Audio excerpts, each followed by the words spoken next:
What's up, everybody? Welcome to The Stack. I'm Alex. I'm Justin. I'm Pete. And on The Stack, we talk about a bunch of books that have come out this week, and we review them, and we got a pack stacked for you today, kicking it off with...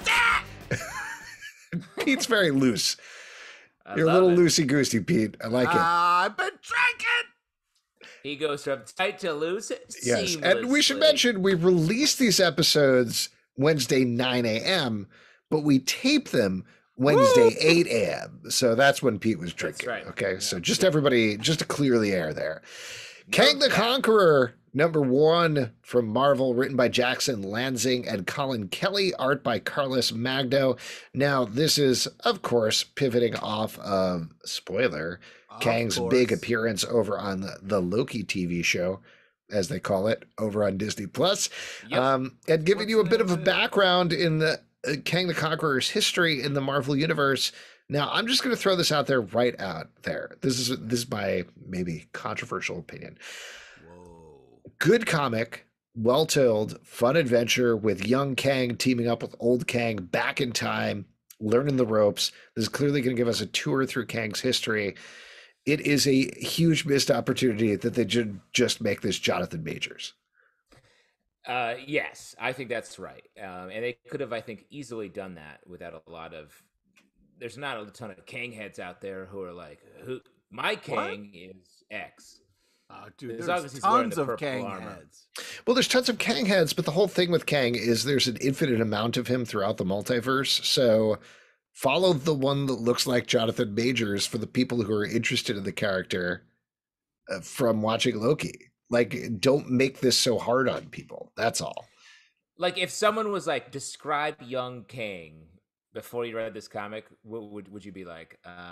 Yeah, so he's good. He's a good. He's normal. A brain. Like, there's no distinguishing features. Here's my thing about young Kang, if you want to describe him, is he doesn't have a goatee yet. Right. That's Kang does have a goatee or a beard. Immortus, also sometimes a beard. Well, and again, we're getting into a lot of time travel, which beards are affected by time travel, as we all know. Because you get older and you have a beard, and then when you're younger, you often don't have a beard. Yeah. Wow, that's crazy bad.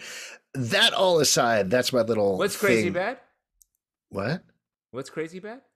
What's crazy bad? He said all that aside. Oh, nice. What is going on? I thought you said that's crazy bad. What'd you say about my mom? What? I really feel like maybe we need to restart this podcast say? Potentially. But that all aside, I still think this is a fun comic book to read. I did like the characters here. I think this is well written, well drawn.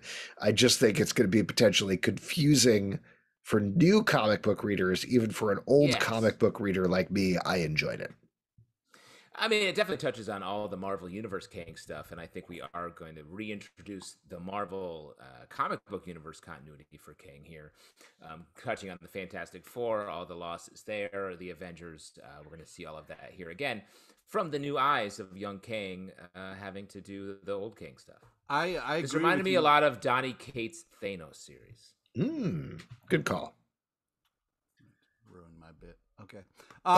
Was that what you were going to say, Pete? No. But I do think that this is. It's weird when like an older version of somebody hits a younger version of the same person. I always think that's like a weird.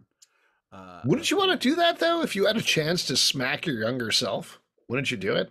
Do you have any idea who you're talking to? If you tried to hit younger, like I would lose my shit on you, and there would be like. I would murder myself. There is no scenario I can imagine where you, Pete, travels back in time to young Pete and does not be like, smack, don't do that podcast. Nah. Pete, I hate to tell you, I'm a younger version of you. It's been a long time coming. Well, I have to Justin, say, I'm a younger version of you. Well, that seems unlikely. I'm beards right now, so I don't know. Things have gone downhill if I'm the older version. No argument here. We've definitely lost the track already. 5 minutes into this podcast. Let's move on and talk about Killer Queens, #1 from Dark Horse Comics, written by David M. Booher, art by Claudia Balboni. This is a very B-movie premise, as you may expect, with a LGBTQ plus twist where the main characters are gay and lesbian, respectively. They're traveling from planet to planet, going on adventures, hooking up with people. I thought this was fun. I had a good time with this one. What'd you guys think? Yeah, I really think the cover kind of really does a great job of letting you know what's coming. You know, like putting the assassin. I think that's funny, and that's very much what they're doing. It's a little bit of sass, a lot of cool ideas, and I love the fuzzy monkey bit. And you know, it was. I think there's a humor and like a lot of like cool ideas in this. I thought it was cool. Yeah, I agree. It's a fun aesthetic, like the art style and sort of the Fluffy vibe of the monkey, place. my bad, not fuzzy, with fluffy monkey. I apologize. Please, thank you for the apology. You are apologizing to me, I'm assuming. Yep. Your younger self. But I do like the aesthetic here. It definitely sets this book up to be like a fun romp, which is what you get. Second Chances, #1 from Image Comics, written by Ricky Mammone, art by Max Bertolini. The idea with this book is there is a guy who gives people the second chances of the title. He fakes their death, even if they're terrible serial killers or something like that, gives them another life, but says, hey, you can't screw it up. There are no third chances. He runs into somebody who is coming directly for him.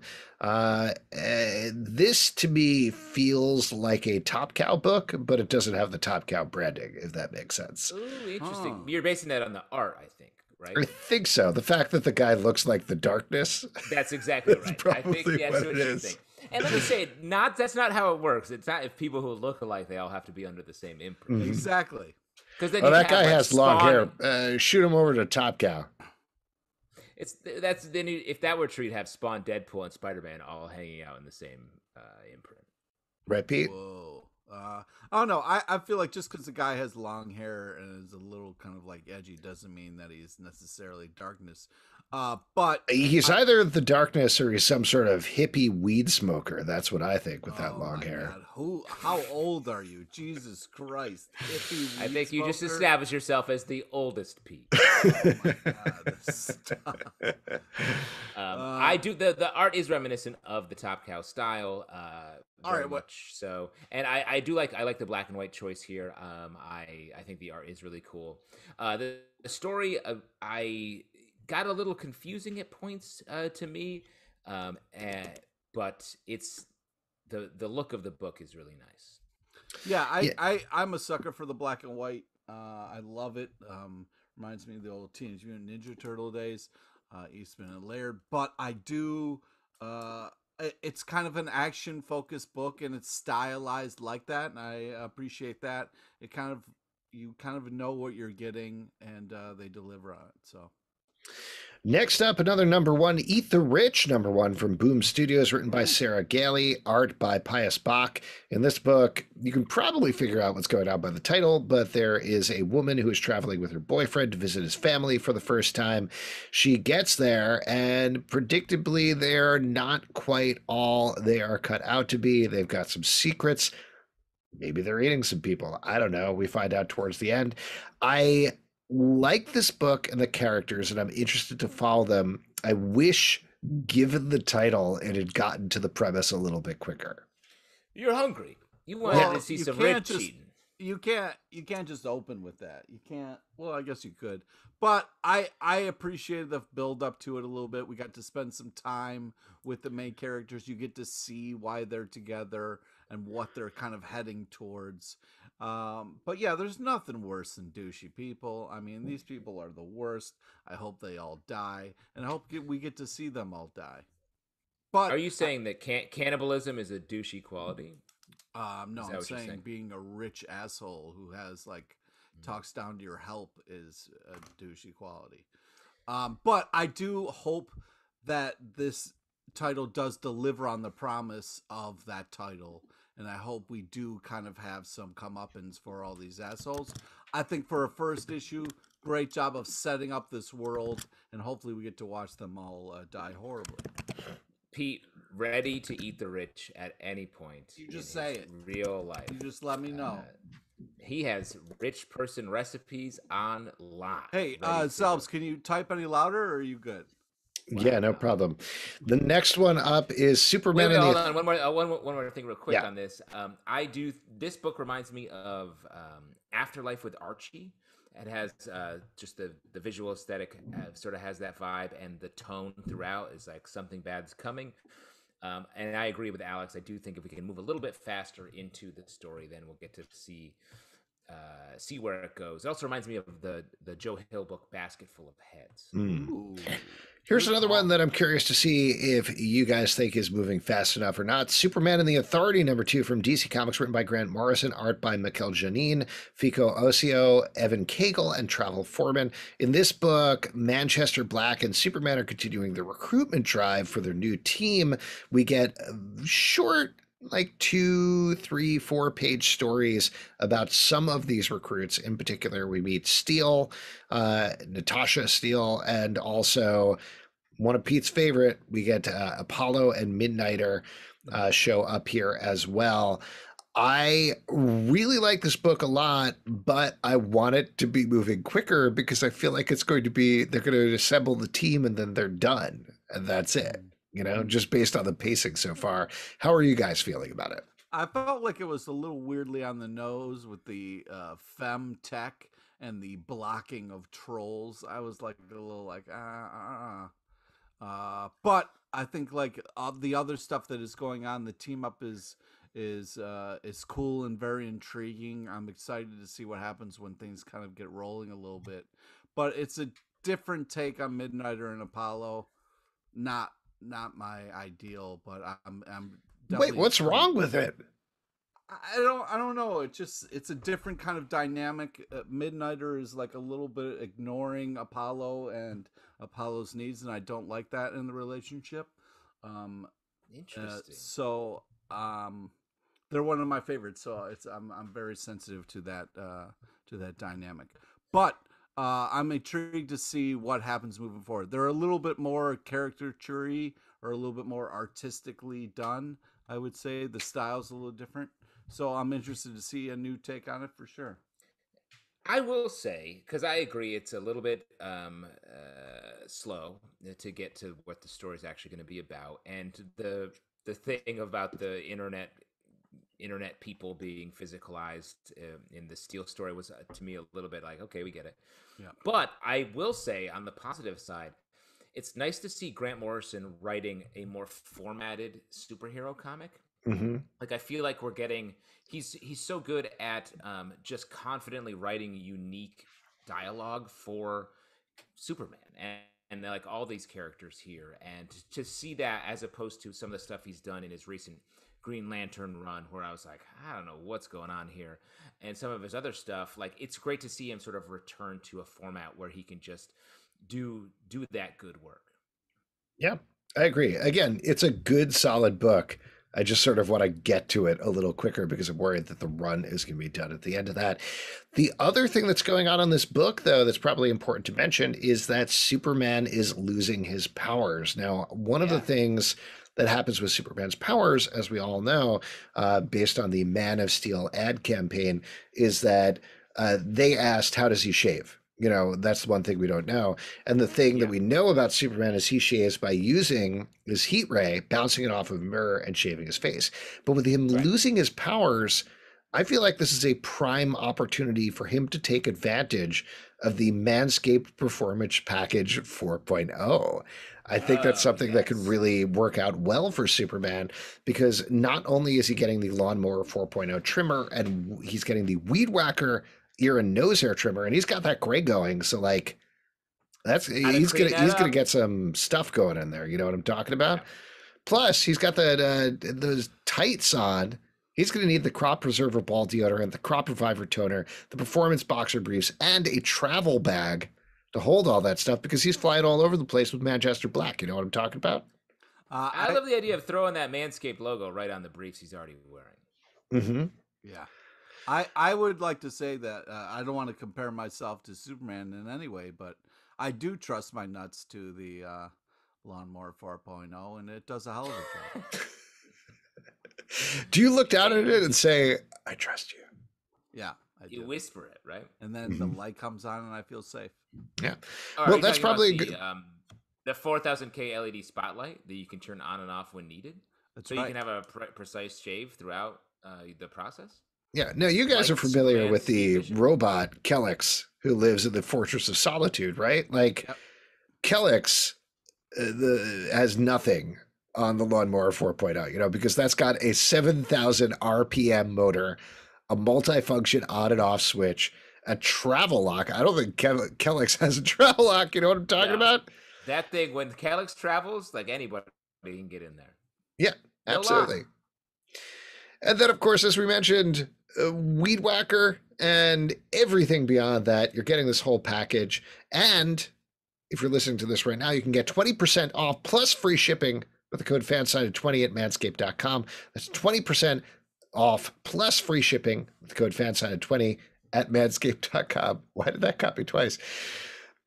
I don't really know. But there you go. If you want to go wherever Superman can go, you got to get that Manscaped package. Make it happen, folks. And we are going to go back to our Stack podcast. It's like this trimmer was jettisoned from a dying planet and landed on Earth to have supernatural powers. Yeah, a friendly farm couple was like, "Oh, we're very hairy. This is very happy. A happy coincidence." Yeah. What a happy coincidence for us, this hairy Kent couple. Home number 5 from Image Comics, written by Julio, Anta, art by Anna Wieszczyk. This is the last issue of this title. We had Julio on our show a couple of weeks ago. It was a great guest. Great to chat with him about this great book about illegal immigrants who have powers and how they use them. Loved how this tied up, and I love that it was not in a neat bow and teased potentially another series down the road, because it would be very easy to use superpowers as a band-aid for bigger issues.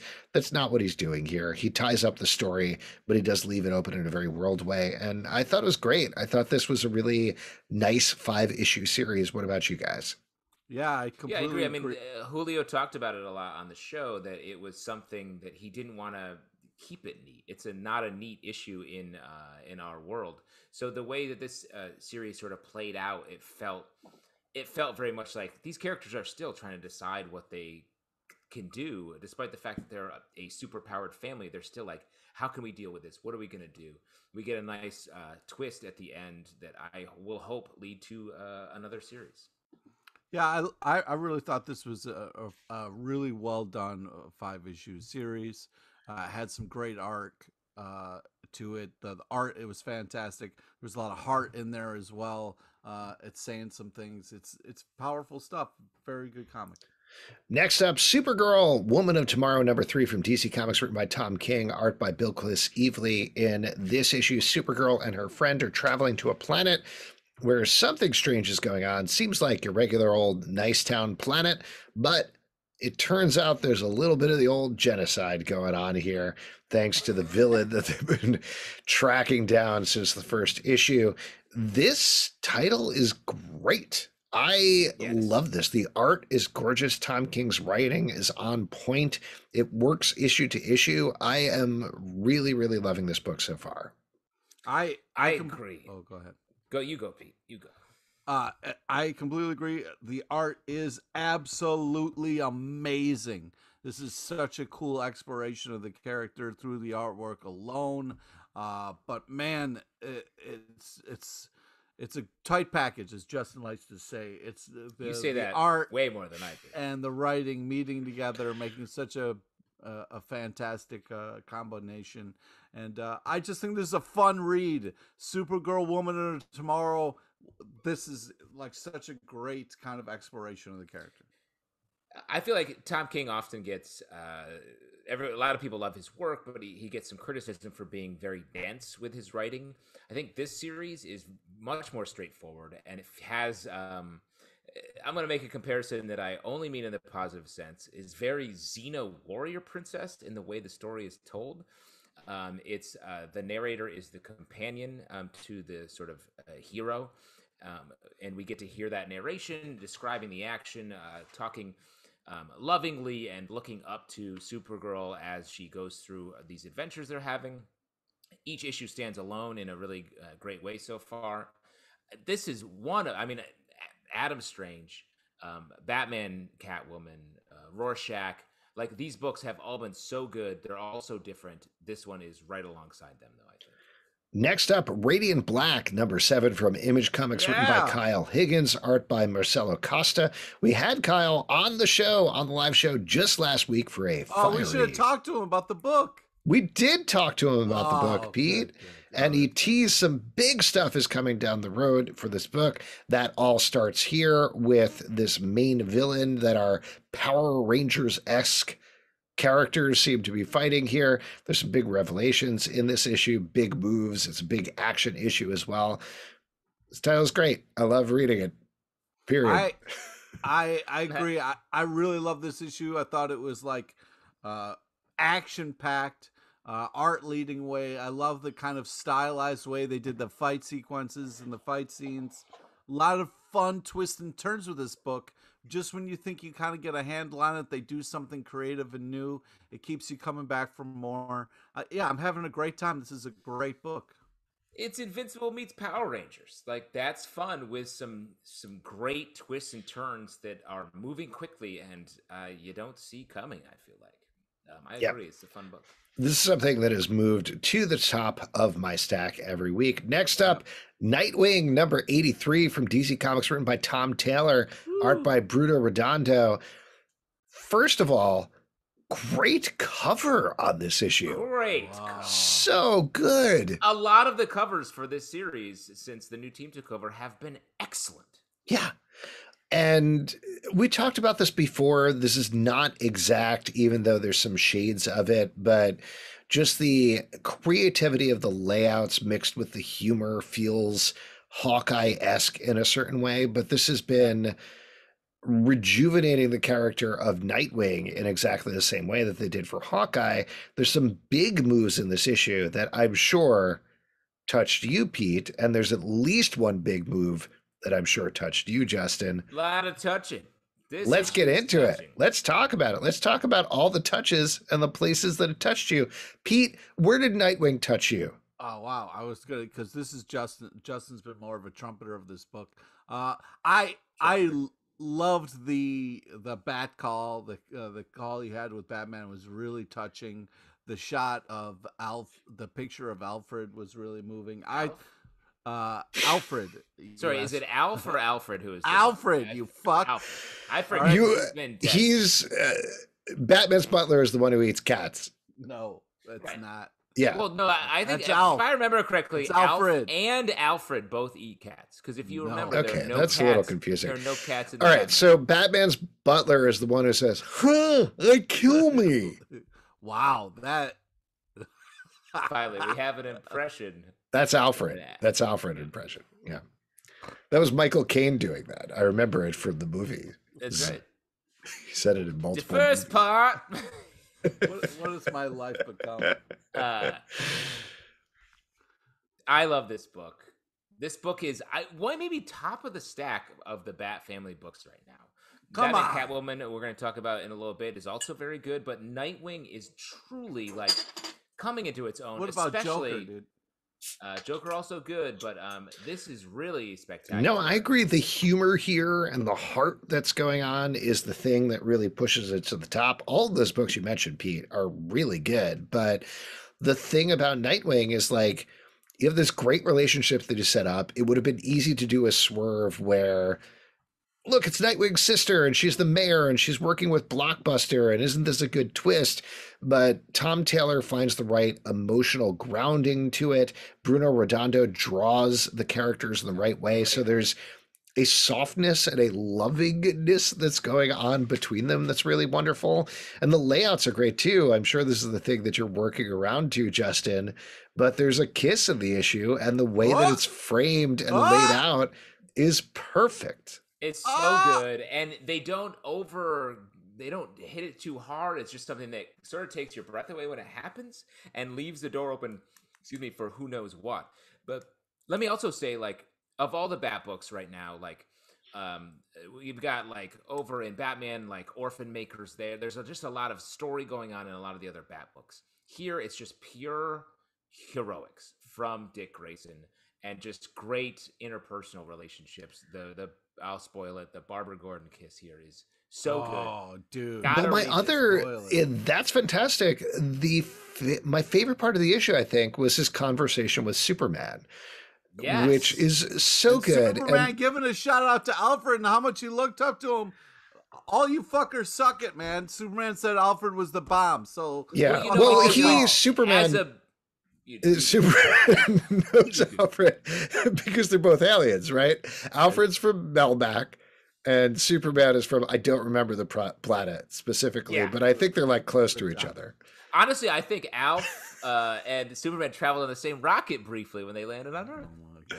And they went from that planet, with some name, to Melmac, and then it picked up. It was like, this planet's blowing up too. And they shot off to Earth. Anyway, that conversation is so great. Superman eats cats. I think it's one of his powers. It's one of his main powers. He eats cats and he tells jokes and he wears Hawaiian shirts. All of this is true. Also, like, you don't get to say this often, so I'm excited to say this. Great use of Blockbuster. Absolutely. That fight was very cool. Who saw that coming? Yeah, very cool.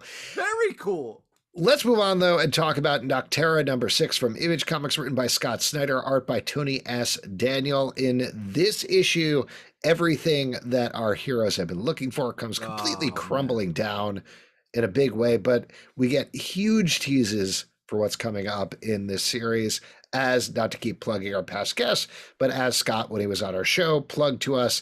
Come on, Sal, but it just seems like you're doing it too much now. No, but like he said that there was a big mythology here, and when they finally reach their destination, that's just the first part of it, and that's what really is set up in this issue.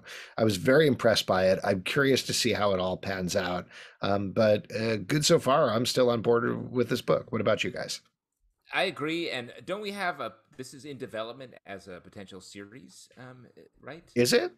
Has that been talked about? I feel like that was news. But either way... No. Witches is being developed at Prime Video. Oh, nice. Okay. But either way, this is a good comic and does feel like ready to be on television, I feel like. Absolutely. I mean, I'm a little nervous to get off the kind of road because I was really enjoying it, but the kind of reveal that we have here gives us some hope moving forward, which like is something that we haven't had throughout all of the issues. So I'm excited about a little bit of hope. I'm also yum-nubbing it, Pete. What? You said yum-nub or yum? I don't know. Batman Catwoman #6 from DC Comics, written by Tom King, art by Clay Mann. I don't know what just happened. I'm not 100% sure either. In this issue, some stuff happens. So I'm going to go against what you said, Justin. I don't get this book. I'm sorry. Really? Clay Mann's art is real good. I just cannot follow it. I don't know what the point is. I don't know what these multiple timelines are doing or how they tie into each other. Maybe it'll make sense at the end of the story, like a lot of Tom King stuff do, but there is a mental block I have when I get into this book when I'm like, what's happening? Why are these scenes jumping from page to page? Again, maybe an explanation coming. I'm still going to read it, but right now this is the bottom of my Tom King stack. Wow. Interesting. Well, here's my coming take out on... fucking with a flamethrower. Why don't you? Jeez. Yeah. The bottom of the stack. Come on, man. I had one issue. I'm yub-nubbing all the way, buddy. Yub-nub. I don't think any of us are using got a little whatever lost word that in is. One Tom King issue. I've been like so lost in like Rorschach and tons of other shit, and you guys are like, it's fucking really smart. It's too bad you can't understand and follow along. You get a little bit lost in one issue, and you're like, oh, it's a fucking bottom of the pile. Yep. Here's my take on it, and I don't know if this will help Alex, but I do like this book, and I feel like this book isn't even really about Batman. Batman's is just being sort of regular Batman. It's about Catwoman. It's about Catwoman struggling with sort of the hero-villain continuum that she's sort of always in, and we are seeing it from whether it's different from normal, where she'd be like, I don't know if I'm a hero or a villain. We're seeing it from the other side, where she is both a hero and a villain already in these different time periods. When in the present day, she's a hero. She's with Batman. They're doing their thing. In the future, she's more of a villain. In the past, she's a villain because she has killed the Joker. She fucking in the has. future, and in the past, she's still a villain. I get all that. I don't understand why you're using this structure. Like Strange Adventures is clear to me why we're using these two different art styles and alternating between them, because you're paralleling the different stories. Rorschach, usually the structure is very clear to me as well, in terms of it's different for every issue, but like taking the last issue that we're paralleling between the main character kind of like figuring out this story as the cowboy girl is giving him clues, so to speak, even though it's all inside of his head. Here, it's just not clear to me yet why one page is running into another, is running into another, and running into another. Does Catwoman have Alzheimer's? Maybe, does she have dementia? Is that why this story is happening this way? Maybe. But that's why I'm saying, like, I'll follow it, because I'll follow Tom King wherever and Clayman wherever. But it's just not sucking me in yet in the way that I want it to emotionally, in the way that I was by Tom King's run on Batman. Okay, well, I'm sorry that it's not sucking you, but I do think that this is a fucking very creative, cool approach to talking about this relationship. And we get some like real kind of reveals in this issue about them and how they might be moving forward.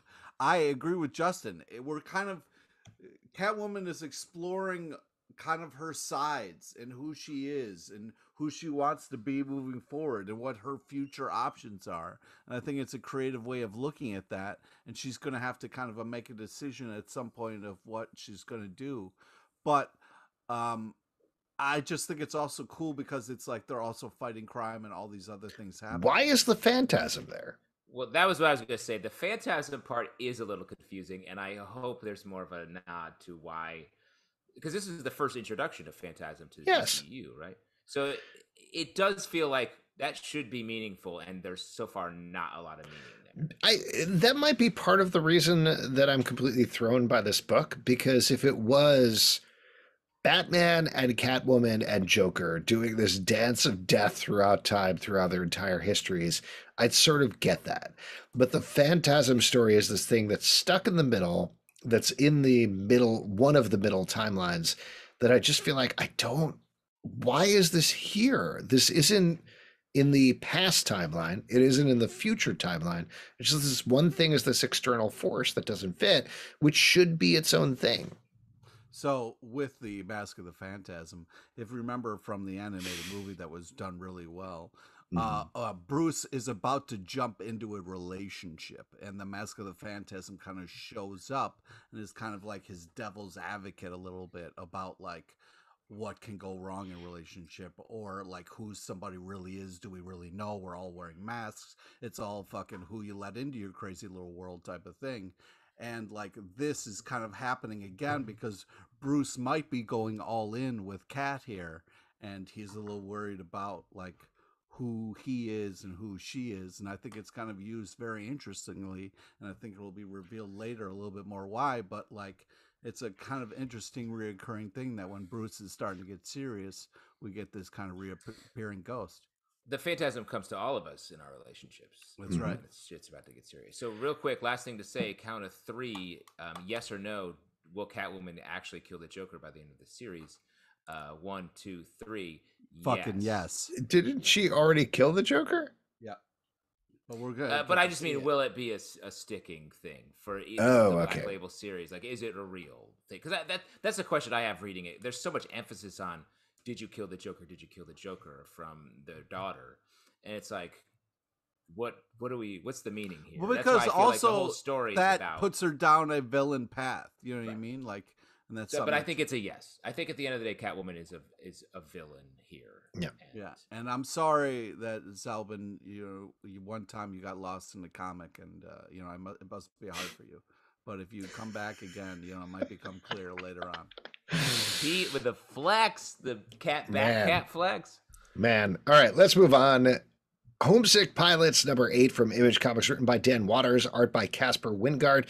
In this issue, we're checking in with our, I guess, main characters. It's hard to tell at this point, but main character who has been working with a haunted house. There is one of the ghosts of the house escapes, takes a bunch of Nazis, jams them into a new shape, and makes them attach a gig that a bunch of rock stars are doing. And it's great. This book is great, and it's so creative and wild. There's a scene in here where the Nazis attacking and spewing Nazi garbage, and they bleep it out with the dialogue bubbles and say, you know what this is. You don't need to read this. I don't need to type this. Come on. Great. I love it. Like, this book is so good. It's so smart. It is in wild territory, yet it still feels like it's of a piece. It's still like in a nice little shape, a nice little, I guess, a package that I think is really good. Tight package. There you go. And I love the little bits of Welcome ghost stories back. we get on top of this. Like, it's one of my favorite books to read every time it comes out.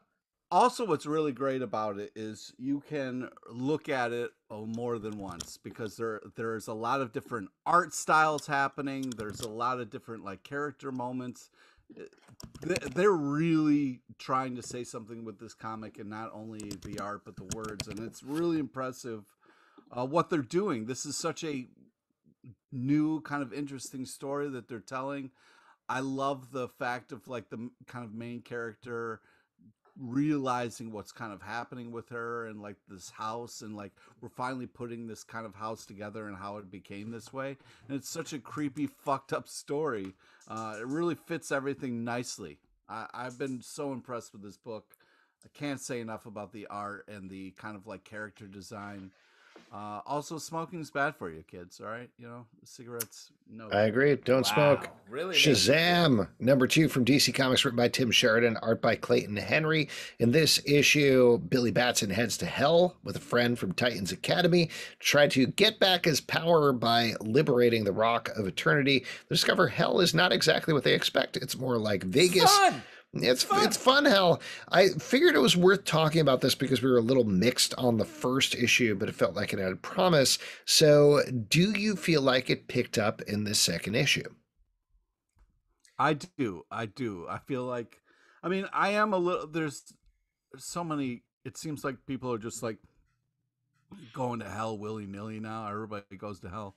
But other than that, I really thought the Shazam kind of meet cute with the underworld kind of daughter, the king of underworld, was kind of a fun, interesting setup. So I'm interested to see how that kind of all unravels. But yeah, I thought, even though we've kind of seen the go to hell premise before, I thought the art in the story was kind of leading the way. To me, this book feels like a weird off period for Shazam. That Shazam is just sort of in this weird sort of side space. The powers aren't quite working. The Rock of Eternity is lost. There's this the Titans Academy thing, and what all of it feels like a little bit off the main map. So I thought the story was fun. I am curious, the reveal at the end I thought was cool, but it feels like non-essential Shazam for some reason. So I feel like to relaunch the book is strange. I agree with you. I am having a good time reading it, but particularly given how hard the Shazam Future State stuff went on very similar themes, it feels like either get there and hit that stuff or do something different either way. But I'm not quite sure what the point of this book is yet, even though, again, I am enjoying reading it and it's fine. So if you're a Shazam fan, check it out. Let's move on and talk about Ascender number 18 from Image Comics, written by Jeff Lemire, art by Dustin Nguyen. This is the end folks, No! of the Descender Ascender saga. We get a wrap up here in a big way for a lot of characters and a lot of themes they've been dealing with all along. What did you think? What did you think of the wrap up? Were you happy and pleased with how it ended? Yes, I thought there were great moments here. I love the return of the harvesters. I do. It feels like there's more story here. It feels like there's more to tell. So I could have done with just one more arc, getting into a couple more of the elements of how the magic and the science really relate to each other and what both mean. I really love the way that where Tim lands. I love the family moments we get at the end here, and sort of the final resting place for the series. I hope there's more. Yeah, I really want more. The art's amazing in this. I love the driller moment. Yeah, there's so much kind of great story. This is just a real great example of you can tell longer stories in comics. You can kind of walk away from stuff and come back to it. This is really great comics from start to finish with this. It's an impressive run. I want more though. Yeah, I wanted more, is the way that I'd put it. It felt like it needed another couple of issues towards the end here because it felt like it was rushing towards the end a little bit. I love the stuff that happened. I was very emotionally affected by it, like I am with every issue here.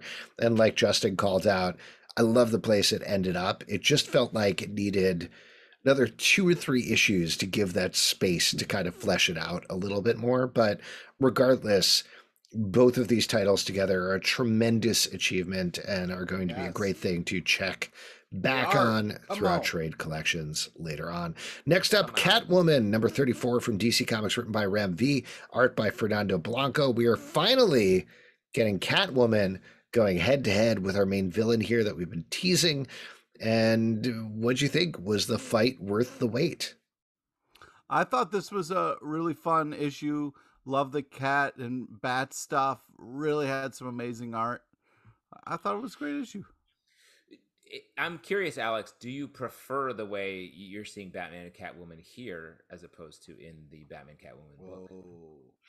I think so, but also, I mean, they even refer to it in the issue as, wait, aren't we supposed to not be doing this? Isn't this not supposed to happen? They're like, isn't this a Black Label conversation? Which is fine, but I don't know. The Catwoman title to me, you brought this up earlier, but this is more of a piece with Nightwing, if anything, because it's these non-Batman Batman family characters who are doing really interesting things artistically and story-wise that are actually pushing the characters forward. And that's my main pull. To be honest, until you mentioned that there was a Batcat scene at the beginning, Pete, I had completely forgotten about it. Wow. Because the fight is really good. The fight is cool, really well paced, and I love sort of the different moments of stress that happen and how Catwoman is sort of outplayed here when her whole thing is always outplaying her opponents. Right. Next up, Time Before Time, number 4 from Image Comics, written by Declan Shalvey and Rory McConville, art by Joe Palmer. In this issue, I don't even want to call them heroes, but our characters continue to jump through time and evade 2 different crime syndicates that run time travel. The art in this book is great. That's the main thing that keeps drawing me back. I'm having a hard time holding on to which time periods are which as we go through because it gets more and more convoluted as it goes. Yeah, the different signposts, I'm like, huh? What? What year? Yeah, it's a lot. It's a lot, and it's going quickly. But yeah, I mean, the art's fantastic. They are cranking through the kind of story in a way that makes me think they're getting to something bigger, which I'm excited about. And hopefully it will slow down so we can kind of catch up because you get a little kind of time fatigue from this. I do think, though, the art by Joe Palmer is great. It's very reminiscent of Gabriel Ba, Fabio Moon style things. Ooh, yeah, very fun there. So definitely want to read more. Next up, Bermuda #2 from IDW, written by John Layman, art by Nick Bradshaw. We talked about the first issue of this book. This is about a kid who crash lands on a weird island where there's basically all the things. Like there's pirates, there's monsters, there's ghosts, there's zombies, there's anything you can imagine. And there is a girl named Bermuda who is the big hero of the island. In this issue, the boy wanders off to the pirate area to try to recruit some people to save his sister. We meet some other monsters. There's a big fight. This continues to be very fun. And the standout for me is Nick Bradshaw's art. Yeah, the art is really nice. I mean, to me, if you're a fan of Peter Pan, this has like such big Peter Pan energy, almost like a Peter Pan origin story. If Peter Pan were this girl, Bermuda. Whoa. Just Pete? blew my mind. Yeah, it just blew my mind with that. Yeah, I think the art's awesome. It's kind of a fun island adventure, kind of Peter Pan-esque story for sure. What? And it's we just... agree. Yeah, it's just like this, the character design on the kind of like bat and monkey people are just really, really cool. And everything is so intricate and well done. You could really just stare at these panels for a while and just kind of like look around like, oh, look at that little mask in the corner. Or, oh, look at that. It's really impressive art. I disagree with you guys. It reminds me a little more of J.M. Barrie's work on titles such as Peter Pan, but let's move on and talk about the next one. Lazarus Risen #6 from Image Comics, written by Greg Rucka, art by Michael Lark. As you mentioned on the live show, Justin, this book has been away for a very long time. 10 months. Oh my God, but it is back and this issue kills it. So good. Talk about it, Justin. Is that why they called it Risen? Yeah. It's because everyone got into baking bread in the pandemic. So they wanted to really capitalize on that fad. Pandemic joke.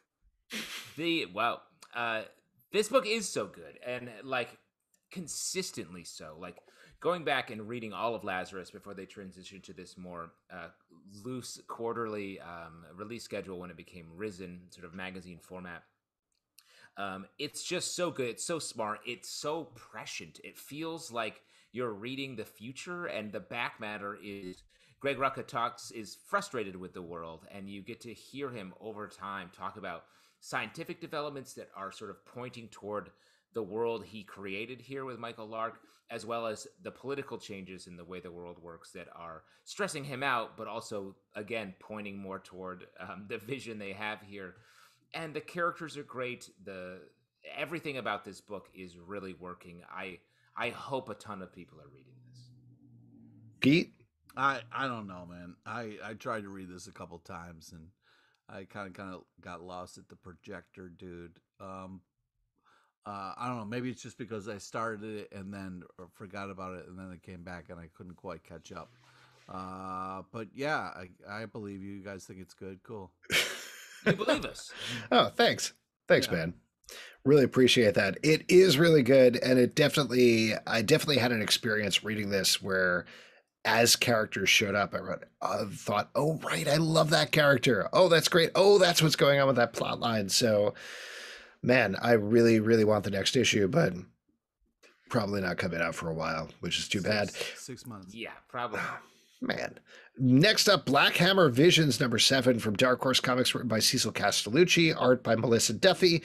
In this issue, we are getting one of the villains in the Black Hammer universe and seeing her perspective as she's constantly rewritten and retconned. It's a very meta story. Pete, what did you think about this one? Yeah, it got real meta, man. It got, but it was cool. I liked what it was saying. I liked the creativity it was taking, fun art. And, I appreciated what was going on and the fun kind of like, scribbled out faces and stuff like that. It's cool. It was trying to say something. It was doing it creatively and with some artistic integrity. So cool.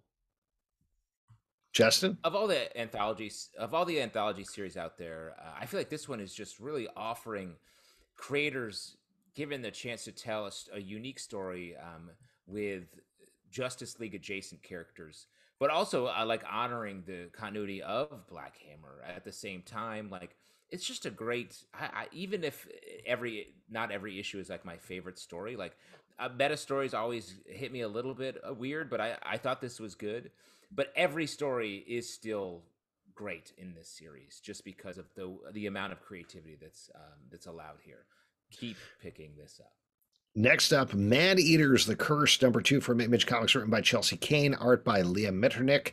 This issue is picking up off of the first issue, obviously, where two campers are left alone at a craft camp on an island. The other kids maybe have been kidnapped by fairies or something like that. We're not 100% sure. But they go looking for the kids while the main girl's parents are having a lovely tropical vacation. This book is a sex vacation. This book is great. I love the humor in it. I love the layouts. I love the different formats they're throwing in here throughout. This is creative and fun and weird, and I'm just having a blast reading it. The tone is so good. There's a huge reveal in this issue that we sort of like. This is very low played, but done in a cool way. The Post-it notes sequence here, like all of it is just, it's so fun. It's so unique. I love the angry Post-it notes. That was hysterical. Also, they're changing the perspective, like the layouts. They're playing around with the colors and stuff in such a cool way. It's impressive, the story that they're telling. And I really enjoyed the girl with the helmet. Talking about football camp, that was really fun. That's a guy. Oh, cool. Either way, great, still great character. Who cares? But I think it's quite a cool reveal of kind of like, and handled like just kind of like so matter of fact of like, oh yeah, we just found these little people. So very cool reveal, very well done, and the art is fantastic. Last but not least, Jonah and the Impossible Monsters, #5 from Oni Press, written by Chris Samney and Laura Samney, art by Chris Samney. This issue, our main character is being thrown into a fight ring with monsters, as always happens to these sort of characters. Pete, I know you've been loving this book, so I'll turn it over to you. Unbelievable action. Love how they don't fuck up the art with all this words and talking and fucking thought. Who's got time bullshit. For yeah, who's got, you know what I mean? Like, enjoy. Let's feel it from the the perspective of the characters and not have to talk over it all the time. But I'm getting worried. Like, I feel a little scared about the cage that our character was thrown into and what's going to happen. Just fantastic, really cool story. I love this the Samney team. And it's cool that they're kind of creating this together. Justin? I like this. I like this as well. The art is just so cool. We sort of go back and forth between issues of like getting some plotty stuff, and then this one is just like following our Jonah character as she is thrown around and has to punch stuff. So it's a fun mixed bag and very cool. There you go. And that's it for the stack. If you'd like to support our podcast, patreon.com/Comic Book Club. Also, we do a live show every Tuesday night at 7 p.m. to Crowdcast and YouTube. Come hang out. We would love to chat with you about comic books. iTunes, Android, Spotify, Stitcher, or the app of your choice to subscribe, listen, and follow the show at Comic Book Live on Twitter. comicbookclublive.com for this podcast and many more. Until next time, we'll see you at the virtual comic book shop. Woo-hoo. Yeah.